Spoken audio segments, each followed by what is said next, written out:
In this video, we're going to go through examples for the Tell Me About a Time You Made a Mistake question.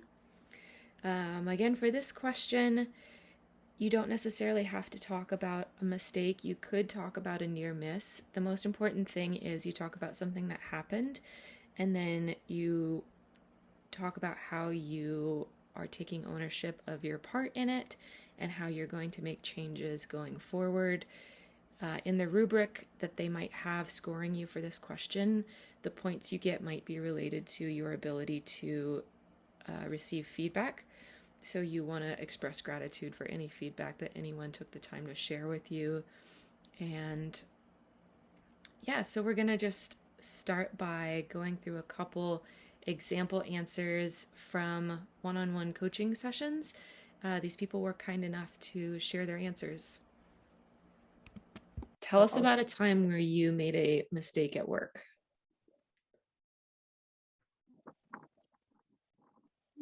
I've never made a mistake. No, just kidding. I don't make mistakes, first of all. Yes, not me. I'm perfect. No. Okay. Well, so I had a patient who needed a urine sample collected, and I went ahead and got the urine sample from the patient, and then I went ahead and sent it down to the lab. And later on in my shift, like an hour or so later, I got a call from my charge nurse, and my charge nurse was telling me that the lab had contacted her and told her that, that the patient didn't have an order for a urinalysis test.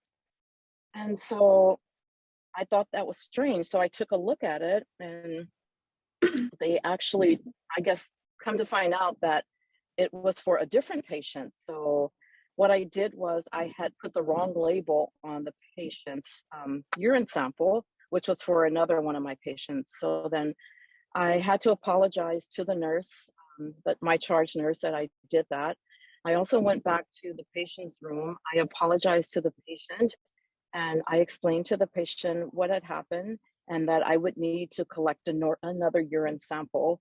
The patient understood, the patient was cooperative, and I was able to resubmit another urine sample for that particular patient, and get the results out for that.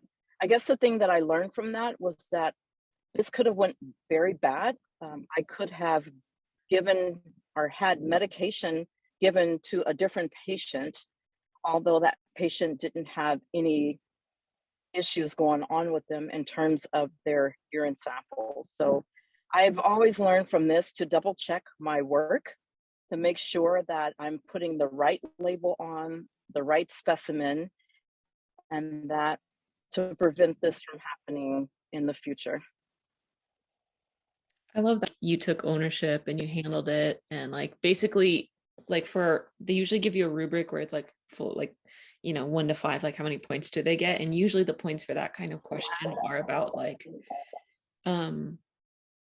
did they own up to the mistake and make changes going forward. If you the person being interviewed says oh well, I mean, it turns out I didn't make a mistake because turns out I was right, and you're like, I don't know, I can give you full points for that. I'm glad you were right and you didn't make a mistake, but it's better if you have something where you actually took ownership and made changes. So good job on that one. Perfect. Please tell me about a time when you made a mistake at work. So perfect. So during one of my clinicals, I had a patient ask me for who was not my assigned patient, but I was just answering call lights. Had a patient ask me if I could grab them a cup of ice water to alleviate their dry mouth sensation. So just as a student, I just blindly just grabbed them a cup of water, and before giving them their requested cup of water, I checked their chart just right before I was going to give it to make sure if there was if there was any meds due at that time as well. But I realized I saw on their diet order that they were NPO. So in order to correct this mistake, I alternatively offered the patient moistened mouth sponges so they can swab around their mouth to alleviate their dry mouth sensation. Perfect. But that lesson taught me to double check their diet order to make sure that they are either like a special diet or like NPL. Cool. You could also say like that you realize it's very important because it could have like delayed a procedure, or it could have like complicated a surgical recovery, that like in the future you're going to be really careful about that, because then it's like Yes. So a mistake that I made was when I was on floor as a PCT, and I was the only tech that day because we did have a call out. So when I was getting handoff shift report from the night shift tech, she had told me that she checked the supply room, made sure that the gyroscope was stocked with 2 stylets and that the AED machine was working. So I took her word for it, and my priority that morning was to make sure that my nurses were good, help them turn their patients, check any blood sugars, help walk, the cardiac patient on the floor.